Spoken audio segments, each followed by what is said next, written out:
With the Festag DLC around the corner, a lot of you have been asking me for an updated video on my impressions of who we might be getting with our next DLC. Well, we have a ton of information that has been gleaned from the Hunters and the Beast DLC AMA on Reddit, multiple forum and Reddit posts, etc., etc. So today we're going to go through my picks per race that I think are kind of eligible for a position within the DLC, as well as my supporting theories for them. This, again, is not going to focus on the lore of these respective characters outside of mentioning things here and there that might lend themselves to help support my hypothesis, or whatever word I want to use in this case. But I don't know, I'm just sort of winging it right now. But again, this is heavily speculation, so take a lot of this with a grain of salt, guys, as always. And I'm probably going to say that multiple times through this video, but let's have some fun here and get some speculation and hype train going. But before we get into those predictions, we need to talk about some of the disqualifying statements that have been made, or at least have made their rounds on the aforementioned sites. And there are quite a lot of them. Seriously. CA has basically done everything to hint at what's coming, short of just outright announcing everything. And I'm just going to show 7 little cutouts from Reddit that are going to color the speculation of this video, and I wanted to show them in this video to give you guys concrete evidence to what I'm going to be talking about or saying effectively. But first things first, we know that there are no vampires coming in this DLC, or really anytime soon for that matter. CA Rich, when talking about the number of lords, ladies we can expect per race, was quick to point out that we won't be seeing vampire counts for a quote-unquote while, as he put it. This is fine by me, as we have quite a few as it is, and any of the bigger ones, Neferata and Nagash, I would see coming in possibly like a Warhammer 3, or even like, I guess what would be really cool is like a pre-order faction DLC crossover into 3, just like we got with Norska. Like, it'd be really cool to get Undead Legion that would cross over into 3, which you could play in 2, because, I mean, why not? It makes a lot of sense to me. Second, and on the heels of talking about vampire counts, we know that it most certainly won't be a Warhammer 1 race. Grace said that the next DLC Lord Pack will not be a cross-game DLC. And this is, again, fine by me as well, as we already know that what we'll be getting is going to be quality of life updates and not a race rework, which would cheat any kind of potential Warhammer 1 race if they were done in this DLC without their respective rework. I mean, short of it being Dwarfs, Bretonia, Empire, who have already had their rework, I think it's a pretty unfair statement, or an unfair move to have another Warhammer 1 race. So I'm quite all right with this statement by CA. And touching on that as well, no Toddy. FLC or otherwise, back in the box, as Rich puts it. And lastly, the FLC Lord, we know, will not be Skaven, as Thankwell was shot down by Grace. This is in a post that says the next free LC Lord. So, in my mind, the way I read into that statement is that it's not that Skaven will not be the FLC. I still look at them as candidates for the DLC, but we'll kind of see here. I mean, it makes sense. You know, her favorite faction is Tomb Kings. You know, they hate Skaven, so I'm all aboard. But now that we've gone into 4 things that will not appear in the DLC, let's talk about some stuff that has given us some sort of hints as to what might be in the DLC. And again, take this with a grain of salt, guys. I don't think CA was trying to hint directly at what's coming during their AMA, but rather trying to give us an idea that they are aware of issues with certain systems and are at least working towards it. So I think this is them trying to shed light on that, and less of them trying to say, here's what might be coming around the corner. First off, we know that Rich wants to take a deeper look at Black Arcs. This makes a lot of sense to me, as fixing their otherwise pretty lackluster implementation into the game would be a pretty strong quality of life update for the Dark Elves. If they had the ability to raid port towns, blockade in a special stance in contested unfriendly waters, something that gave them a little more application outside of their abilities that you use in combat, I think that would be a pretty huge, again, quality of life bump up for the Dark Elves. And probably the one bit of information I'm most excited about is that Rich was saying that High Elves will be getting some attention in the future, which obviously makes me tingle in all the places that will get me demonetized. But I think that this is going to be something we'll see towards the latter half of Warhammer 2 as they kind of revisit the Warhammer 2 races. I'm sure that after things have gotten implemented with Warhammer 2, some of the base races, they kind of seem a little, you know, when you take a look at the slavery mechanic for the Dark Elves. Well, cool, feels a little The Intriguing Court, while cool, feels a little Geomantic Web, same thing going on there. And I think the Skaven have had a really strong faction mechanic that has carried them through till this point, especially when you look at Ikit and how his implementation with the workshop has worked. So I think that we'll start to look at the High Elves, Dark Elves, we will start to get updates to the High Elves, Dark Elves, and maybe even Lizardmen's faction mechanics as these DLCs start to come out. And our last bit of information is a bit more open-ended and cryptic. But Rich states at the end of a rather long Reddit post that they love creating the big fan favorites, and that maybe we'll see one later this year for Christmas. So with all this information in mind, there are a lot of possibilities on the table for legendary lords and race combinations. The Warhammer 2 races still have a good deal of lords and units on the table that can be crammed into these lord packs to come. So let's explore what could be in a Festag DLC. And for obvious reasons, I will not be including Vampire Coast or Tomb Kings in this video, as their rosters are pretty complete as far as things go. The way we're going to do this is that we'll break this into each respective race, and I'm not even going to go crazy with the production on this. I'm pretty much just going to use the typical race splash screen, and we'll talk about the respective lords I'm thinking of, and I'll put their pictures up. Nothing crazy here. And we'll kind of just discuss the two legendary lords that I think each race have a strong chance of presenting as a DLC. In the conclusion of this video, I'll give you guys my thoughts on what the DLC could be. So if you want to jump to that, go for it. But I want to at least support some other claims to the DLC title, because I know a lot of you guys are going to bring those up in the comments. So I want to at least let you know that I ruminated on this. I didn't just kind of jump at it ass happy. But of course, I'm going to talk about the High Elves first. They're my favorite race. And why wouldn't I want to talk about my knife-eared bros with penis helmets? But the lord options for the High Elves are pretty obvious at this point, I'd say, with not many left in the book to choose from, really. Eltharion the Grim and Imric, Prince of Caledor, are the two biggest options in my eyes. Caradhrian is a distant third just because I feel the other two tell a better story. I mean, it'd be awesome to have an anointed of Assyrian lord or hero that could mount a phoenix. That'd be awesome. But looking at our current stock of High Elf lords, we have no legendary lord that can mount a dragon in any way, shape, or form. I mean, Alariel gets a Great Eagle, and that's as close as we get. With Eltharion, we get access to griffins as not just a legendary lord option, but hopefully something that would expand out to the princess, prince, and nobles as well. And I think these are a great stopgap between the fighting strength of a dragon and the speed of an eagle. I mean, that's the way it was in tabletop. Able to come in and out and do some serious damage would be pretty awesome. And like I said, just like tabletop, it was a nice points difference between the two. And in my opinion, I thought the Griffin was a stronger mount. It wouldn't get focused down as quickly because it wasn't so fucking huge.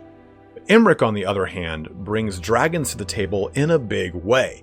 Having a dragon-focused army straight out of Caledor would be pretty fun and overly thematic for the High Elves, right? Even looking at their starting locations, Eltharion could start in the Southlands, in Vortex, or in Badlands on Mortal Empires for his grand crusade against the Orcs. And Imric did do some adventuring to the outposts in the Southern Seas, as the 8th edition army book puts it. He even had a little spat with the Bretonnians where he gets pissed off because the Bretonnians took all of his kills. Kill stealing! But between the two, I'd have to say that Eltharion tells a better story as far as a DLC pack goes. So I think he wins out over the mighty Prince of Caledor. Imric would really jam up Ulthuan with him right next to Tyrion. The High Elves have Lothern Skycutters, Archmages, Dragon Mages, Lothern Sea Helms, White Lion Chariots, and a bevy of other units missing that would also make for a great addition for a DLC. Moving over to the most disgusting race in the vanilla Warhammer 2 experience, maybe in Warhammer 2 as a whole, the Skaven still have even more units that can be added to the game, and in addition, they have an absurd amount of special characters in their army book. I mean, they even have some units that are not in the game yet, or I'm sorry, some heroes and lords are not in the game yet as well, generically. But my two big picks, and no pun intended on this, are Throth the Unclean, because he's big, and Deathmaster Snickage. This shares my original statement that I expressed in my last video on this subject, where I chose Throth over Deathmaster, but it's worth repeating here.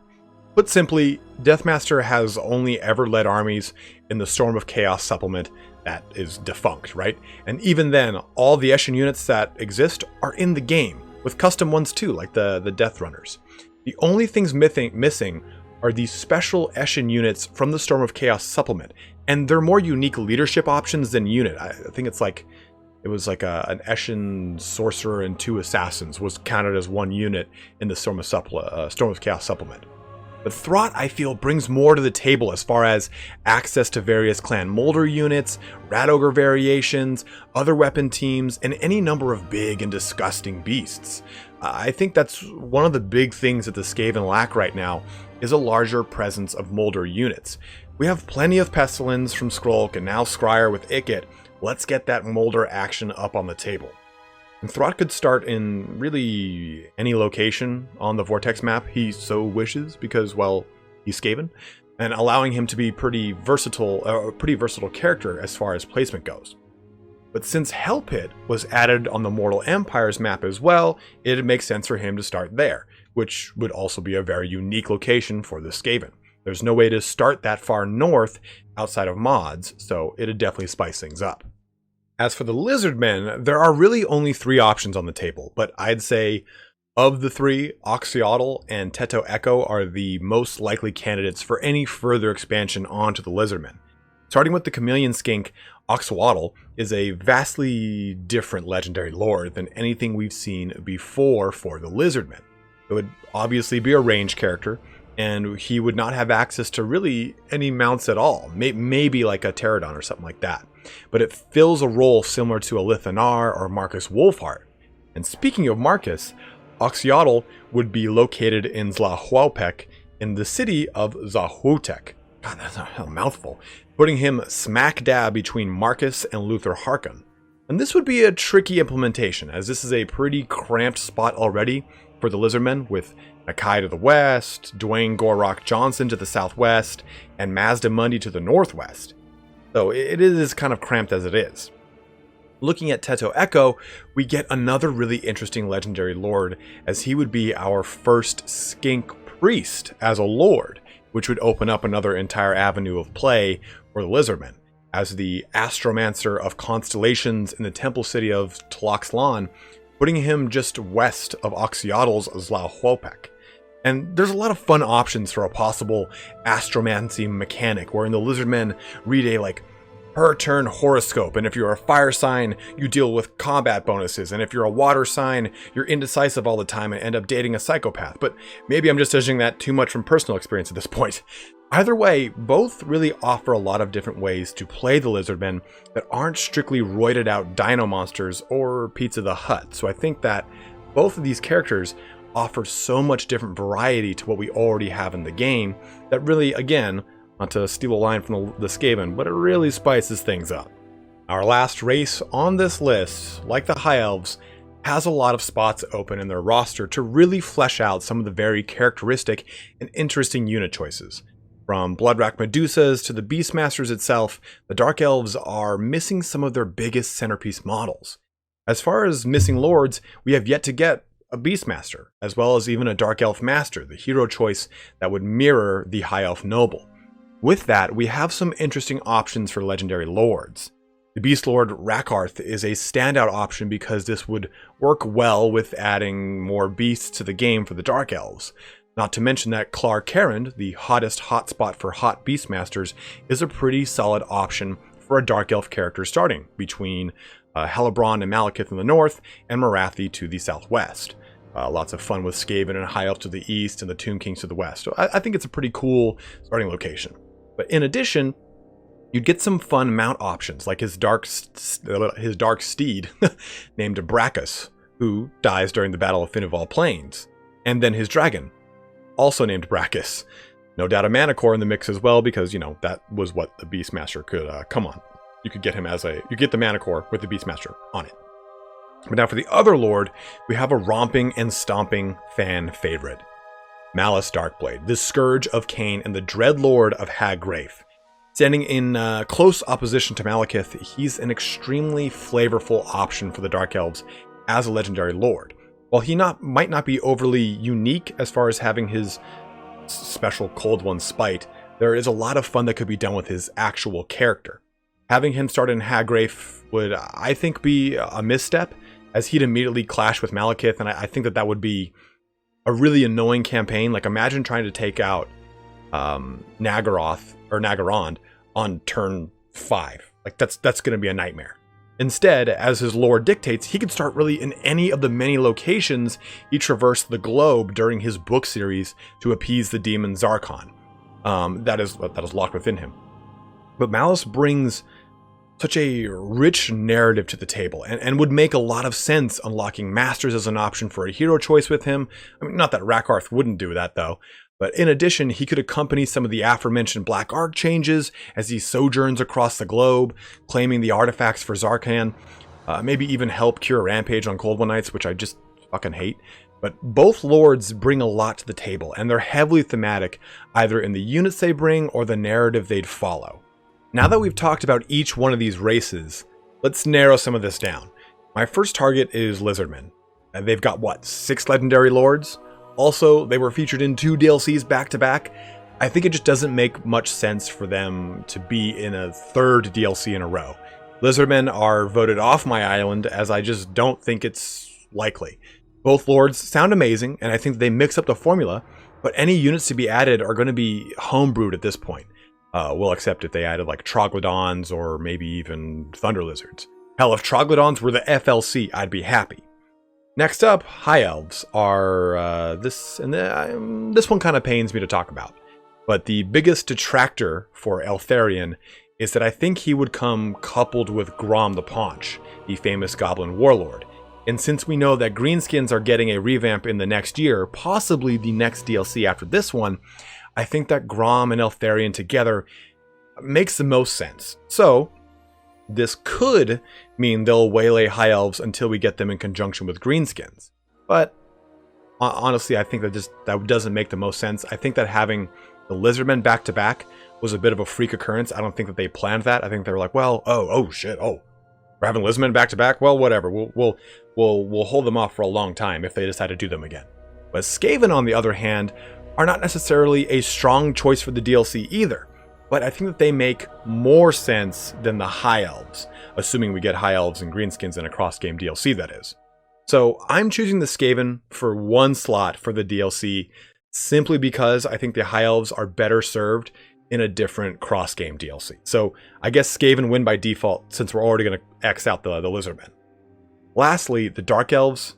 Now, these guys are the only one of the 4 races I feel strongly about being in the DLC.